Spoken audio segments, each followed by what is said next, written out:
Hello everyone, this is Angela and welcome to my channel, Angie the ENTJ. Please be sure to like, subscribe, comment, and to click on the notifications bell so that you'll know whenever I upload any new content. This is the third video of the We Roar series titled Women, No Autonomy Equals No Taxes.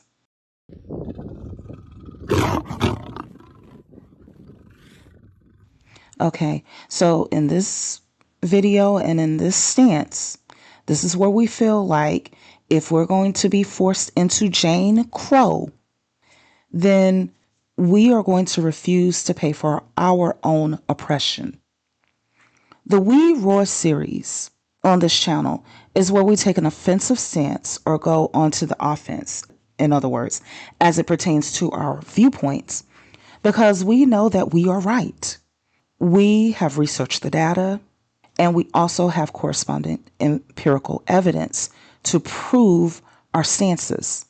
So for that reason, we are going to double down on our principles as a way to place boundaries between ourselves and our opponents.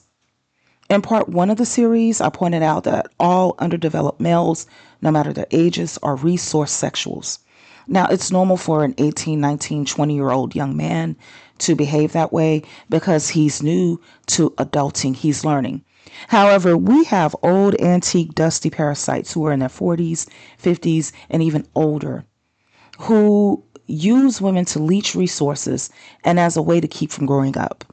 I broke down the varying types of resource sexual parasites beyond the common hobosexual, which many of us are familiar with. So you can feel free to watch that video. In part two, I presented how anti-abortion is also pro-exploitation. And that's where I break down how forcing girls and women to have children, especially when they are conceived from RAPE, it's a word that rhymes with grape, take off the G, that anti-abortion only serves to provide a generation of easily exploitable people in terms of access to a cheap labor force. So now we're here at part three of this series, which I intend to keep very short and sweet. It is my viewpoint based on fairness. Okay, what's good for the goose is good for the gander. Fairness. That women should not pay taxes when we are forced into being second-class citizens and when we do not have our full bodily autonomy. First, for those who do not already know it, and it's okay if you don't know because there have been generational efforts to keep Americans stupid on important matters so that we are easier to control. And for that reason, I do not mind breaking down whatever I know down to a preschool, toddler level, if that is what is necessary to make it easier to understand, because I want to see good people empowered. I like being surrounded by people who are empowered and well informed. It doesn't intimidate me. I enjoy being in the presence of people who are enlightened. But the patriarchy, on the other hand, needs to keep people stupid in order to keep them compliant. So listen, if you do not know the reason why we pay taxes beyond, to fix potholes and stuff like that, don't worry. Let me explain it. The purpose of people paying taxes within a society, whether it's here in the U.S. or in the Netherlands or wherever else, it is to fund public works, provide services, and to maintain the nation's infrastructure. The services provided can and should include universal access to social benefits, such as housing, food, education, healthcare, and so forth. Personally, I favor paying taxes as a collective when there is a benefit involved equally and or equitably for all of us taxpayers. Paying taxes as a taxpayer is kind of like shopping wholesale, because if we didn't pay taxes, the expenses and the need for the things that the taxes are covering would still exist.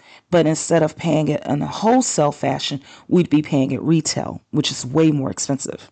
So an example of a wholesale benefit that our tax dollars would provide that it's an equal benefit for all citizens would be like the use of roads, the use of sidewalks, access to libraries, access to clinics. If you got a cold or something like that and you're unemployed, that doesn't mean that you have to go without medicine or without being seen by a doctor or something like that.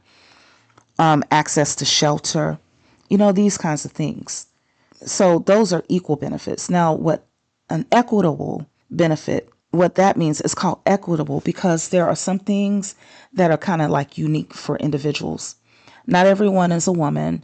Not everyone is a man. Not everyone is disabled or elderly or going through unique circumstances. So making things equitable is about helping individuals who are different blend in with the majority. So if you have like a war veteran who unfortunately lost a limb, let's say an arm, well, not every single person in the US needs a prosthetic arm, but this person does in order to make it through the day. So that's what equitable looks like versus equally. Equally is like, okay, everybody needs a sidewalk, everybody needs a road. But equitable means, you got those differences that that vary based on the individual. Another form of an equitable benefit would be something like wheelchair access or birth control in the form of a vasectomy for a man or tubal ligation for women who choose to have them. So women don't have a vas deferens in order to get a vasectomy. That's only unique to men. And likewise, men do not have fallopian tubes in order to get a tubal ligation. That's unique for women. So I am cool with paying taxes so long as everybody benefits. However, I do not think that it is fair for anyone to be expected to pay for their own oppression. And this is exactly what is happening to the collective of women within the United States, especially within states that have abortion bans, and especially where they do not give exception to girls and women who have been R-worded or who have unviable pregnancies.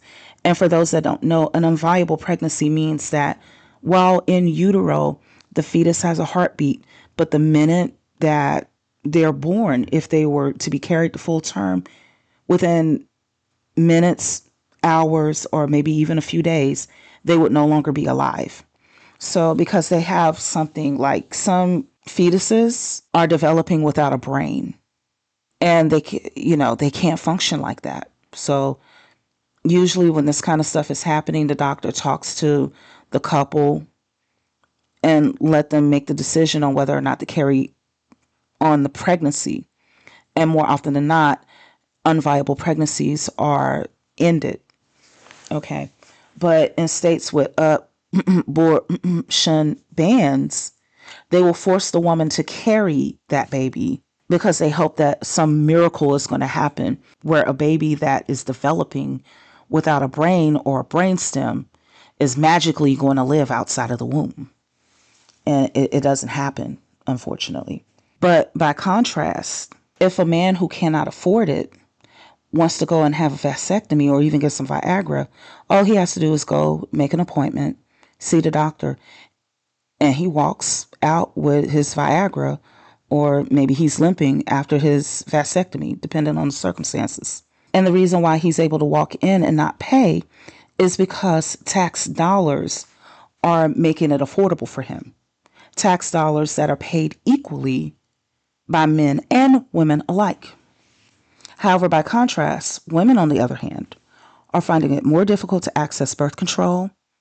And some states, like Texas, are even going so far as to use license plate readers to hunt down women if they seek reproductive health care out of state. Y'all, this is Jane Crow apartheid. We women do not have equal or equitable rights in every way. Yet, when it comes time for us to pay our taxes on our income, the patriarchy throws all of that trad wife submissiveness out of the window. And then they suddenly view us women as being equal to men. See, that's the bull crap. Funny how that works, ain't it?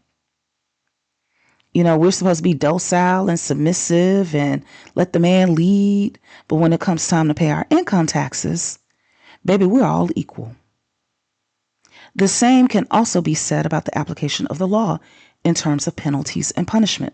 For an example, if I get caught speeding 10 miles over the speed limit down the highway, the speeding ticket does not cost less because I am a woman. I would have to pay the same equal penalty as anyone else, man or woman alike. If I were, for an example, and I'm not, to go to the store and steal some merchandise, just using me as an example, I would never do it.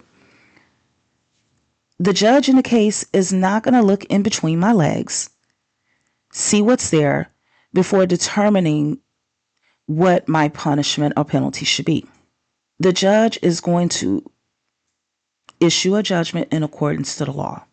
What that judge will do is look at the statutes on the book versus the crime and sentence me accordingly, no different than any other person, man or woman alike. However, after they get our money into the government coffers, they use that same funding to make our lives hell.